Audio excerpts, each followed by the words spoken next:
Hi everybody, my name is Kendra. Thank you for being here. Today I hope you'll join me as I dye up some roving, and I'll take you along to show you the dye process and then setting it and what it looks like in the end. So today we're going to be dyeing some Knit Pick Stroll roving. This is just the bare, and let's see. So it's 75% superwash merino wool, 25% nylon top, 100 grams. So it is superwash, so the colors are generally more vibrant on a superwash wool, which is pretty exciting. See how it comes here. So I've been brainstorming what to do on this, and one of the things I want to try dyeing is brown. I don't have any brown dye, so I'm going to have to mix it. So I'm interested to try that. And I'm also thinking of interesting ways to spin it, like maybe doing a fractal spin and doing longer color repeats. I'm just kind of been thinking through what would be fun. Also thinking something like this, but a little bit larger. I might be able to dye it like in a loop to have that repeating color. Typically for spinning, I do split it down the middle at least, which does make each repeat shorter, whether that be good or bad.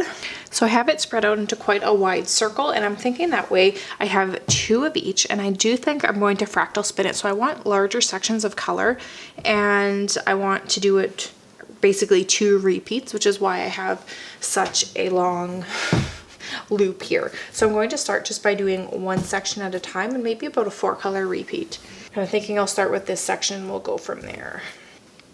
So I'm going to start by mixing my blue, magenta, and yellow all together and see what tone we end with. I'm thinking I'm probably going to pair it with blues and maybe purple, so I do want it a little more blue toned than the others, but I'm going to start with about equal parts each to see what color we're working with. I also have mixed my vinegar with my water in my pitcher to mix right in here.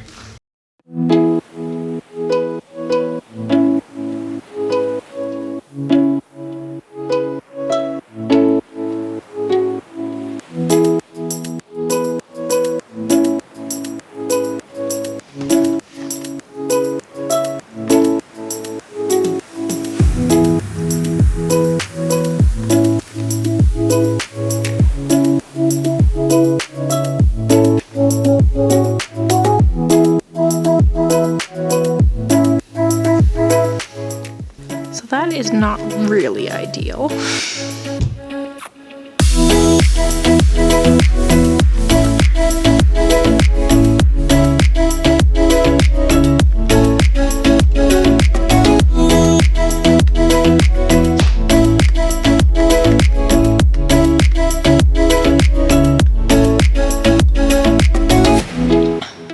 Know what color this is. It's kind of greenish, but I'm going to add it onto the wool and see how it looks like there, because we're just trying things out.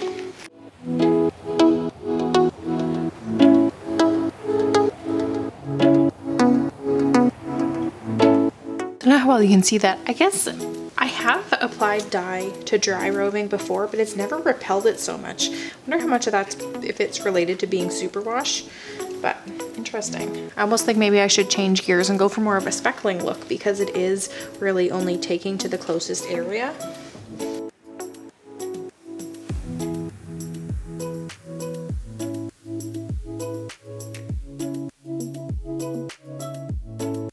I think that's looking so neat. I am going to continue like that. Why not change plans?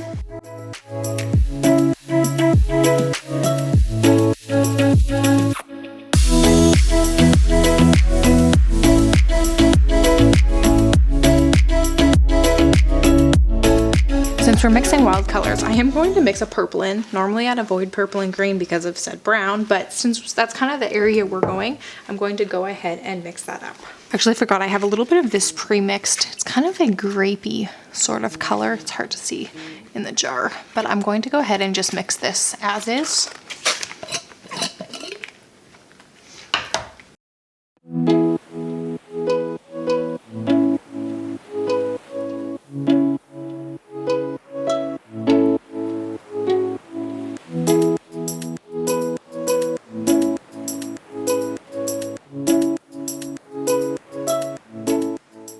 I think these splotches are going to look really cool. I mean, I know once the white is mixed in and it's spun, it's going to get really muted, which is to be expected. But I'm going to wrap these up and then spread out the plastic to dye the other half.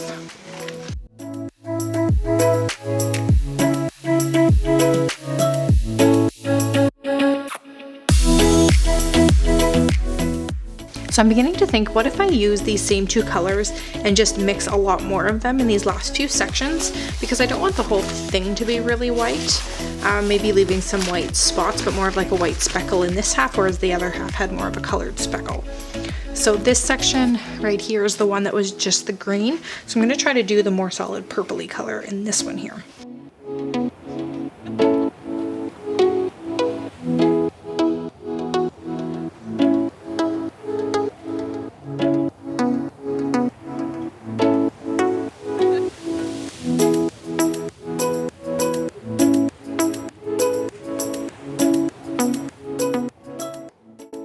This is mostly purpled, and I'm going to add a little bit of the greenish and then kind of alternate where this one's mostly green, and I did put a few splotches of the purple.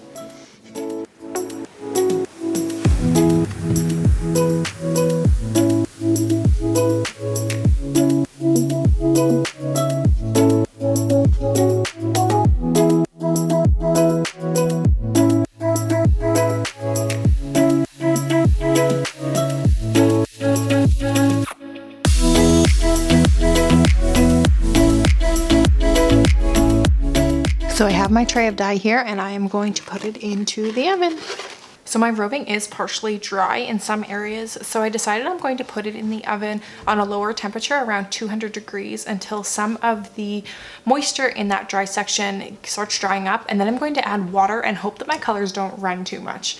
Basically, I want to make sure that I'm setting the more saturated areas while also not burning the drier areas. So I guess we'll see if that works.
So now that my fiber has been fully dried, I'm going to split it in half and get ready to spin it. And I'm splitting it in half lengthwise.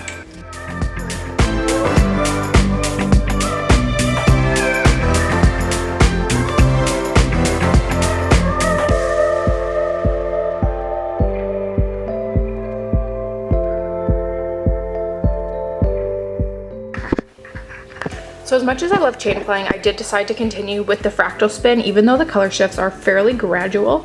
So I am going to leave this half as is, spin it end to end, and this half of the lengthwise fiber I'm going to split into, I'm thinking 3, maybe 4, because then I can just split it in half and in half again, 4 pieces that I will then spin each one consecutively so that the color repeats will be a lot shorter.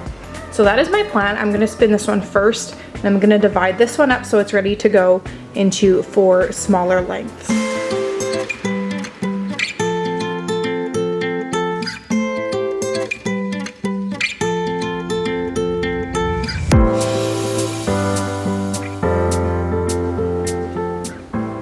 So here's one last shot of the fiber before I start spinning. I have my one ply, which is just the straight length, and the other ply is it split several times, and I just kind of did the braid end to end to keep the pieces straight. Because it is subtle, it's hard to tell which is going to come first, but with my braid I have one side that's white and one side that's black, so I just kept that consistent throughout this ply here.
this is my final skein. I hope you enjoyed seeing it dyed and then spun.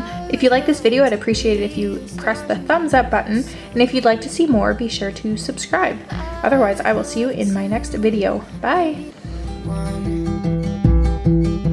I'd love to be the one to make